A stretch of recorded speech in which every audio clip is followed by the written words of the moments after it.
Hello friends. कैसे हैं आप सब। हिंदी कहानियाँ विद सरिता में आपका स्वागत है। आशा करती हूँ आप सब अच्छे होंगे। मैं आपके लिए बेताल पच्चीसी की कहानियों में से 21वीं कहानी लेकर आई हूँ।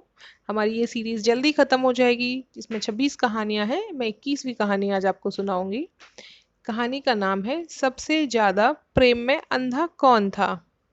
आइए शुरू करते हैं। जैसे सम्राट विक्रमादित्य ने योगी को दिए वचन को पूरा करने के लिए एक बार फिर बेताल को पेड़ से उतारकर अपने कंधे पर बैठा लिया। इसके बाद वह योगी के पास चल दिए। रास्ता तय करने के लिए बेताल ने नई कहानी शुरू की। बेताल बोला, बहुत समय पहले की बात है। विशाला नाम के राज्य में पद्मनाथ नाम का एक राजा राज किया करता था। उसी के राज्य में एक साहूकार रहता था। उस साहूकार का नाम अर्थदत्त था। अर्थदत्त की एक बहुत सुंदर कन्या थी। उसका नाम अनगमंजरी था।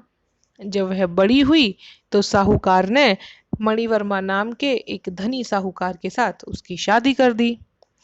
मणिवर्मा अपनी पत्नी को काफी चाहता था, लेकिन वह मणिवर्मा को बिल्कुल पसंद नहीं करती थी। एक दिन मणिवर्मा किसी काम से अपने राज्य से बाहर गया और अनगमंजरी अकेली थी। इसलिए वह अपने घर से कुछ दूर टहलने के लिए निकली। तभी रास्ते में अनगमंजरी को राजपुरोहित के लड़के कमलाकार को देखा। कमलाकार को देखते ही अनगमंजरी को उससे प्रेम हो गया। वहीं दूसरी ओर कमलाकर भी अनगमंजरी को मन ही मन चाहने लगा था। अनगमंजरी बिना देर किए महल के बाग में जाती है और चंडी देवी को प्रणाम करती है। वह चंडी देवी से हाथ जोड़कर प्रार्थना करती है, हे माता, अगर मैं इस जन्म में कमलाकार की नहीं हो पाई तो अगले जन्म में मैं इसकी पत्नी बनूंगी। इतना कहते हुए वह अपना दुपट्टा खींचती है और पेड़ पर दुपट्टे से फांसी लगाने की तैयारी करने लगती है। तभी राज्य की दासी और अनगमंजरी की सहेली वहां आ जाती हैं। सहेली ने कहा, तुम ये क्या कर रही हो। इस पर अनगमंजरी उसे अपने मन की बात बता देती है। यह सुनने के बाद सहेली कहती है, तुम बिल्कुल परेशान ना हो, जल्द ही मैं कमलाकार से तुम्हारी मुलाकात करा दूंगी। सहेली की यह बात सुनकर अनगमंजरी रुक गई। अगले ही दिन अनगमंजरी की सहेली ने कमलाकार के साथ उसकी मुलाकात का प्रबंध किया। दोनों एक दूसरे से मिलने बाग में पहुंच गए। दोनों ने एक दूसरे को देखा तो खुश हो गए। कमलाकार बेताब होकर अनगमंजरी की तरफ दौड़ा। कमलाकार को अपने नजदीक आते देख अनगमंजरी घबरा गई और मारे खुशी के उसकी धड़कन रुक गई। अनगमंजरी को मरा देखकर कमलाकार भी बहुत दुखी हो गया, जिससे उसका दिल भी फट गया और वह भी मर गया। इस बीच मणिवर्मा भी वहां पहुंच जाता है।